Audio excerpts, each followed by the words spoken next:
अस्सलाम वालेकुम जी। तुसी देख वालेकुम सलाम। टीवी ते मैं सर तोड़ा मेज़बान मुहम्मद इफ्तिखार। जिस तरह मेरे भाई जानते ने सर मैं भरावां वास्ते सर किसी न किसी सर जानवर दी लैते आने वीडियो। आज सर एक चोलस्तानी गां है, मेरा फार्मर है, उनके कोल जनाब जानवर है तो उन्हें जानवर दिखाने हैं। जानवर दिखाने तो बाद आप भाई साहब नाल भी करांगे।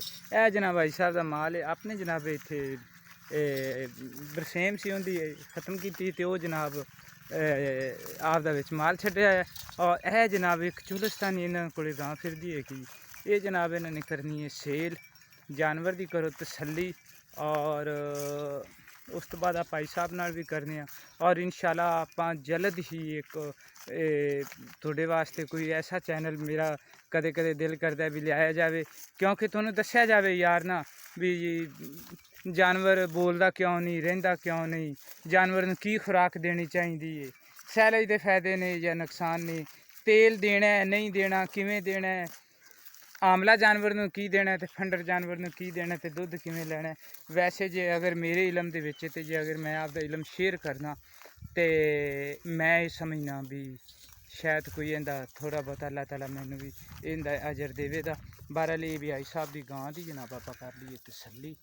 और थर मेरी लोकेशन हैगी ज़िला पाकपतन तहसील अरफवाला। इस टाइम मैं सर अड्डा रामशाह के नाल हाजी रियाज अहमद जोइया उनके जनाब मैं खड़ा बाहर फार्म के नाल।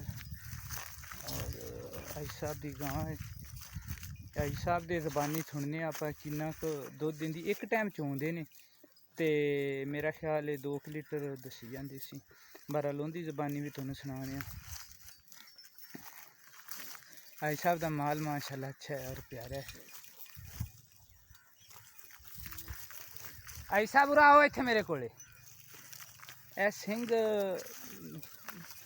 थोड़े जे चेक करवा दिए तुहानू नज़दीक जाते।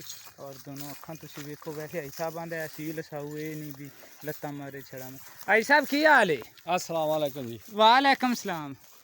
ठीक है, अल्लाह का शुक्र है जी। आई साहब एक थोड़ी तुसी पहले ये गल दसो भी इस गां दे थल्ले तोड़ा किन्ना तुसी हुण दुध चोंदे? असी जी 2 किलो दुध दिन हेठ चोने हैं।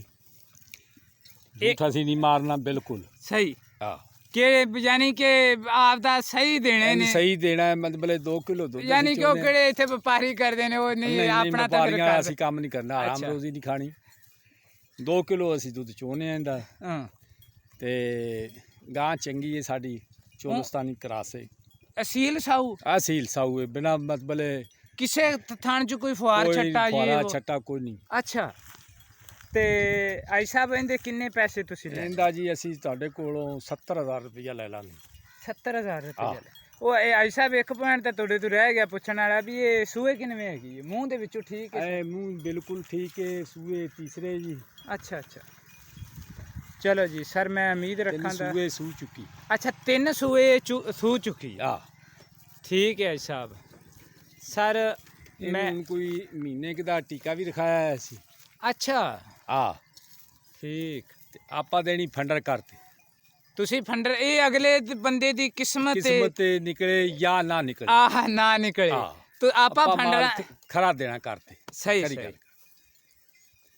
सर मैं उम्मीद रखा था भी मेरी अज वाली वीडियो तुहानू पसंद आवे दी। सर तुहानू पसंद आवे तुसी इनू लाइक भी करने, शेयर भी करने और इफ्तिखार अली टीवी नू सर तुसी सब्सक्राइब भी करने।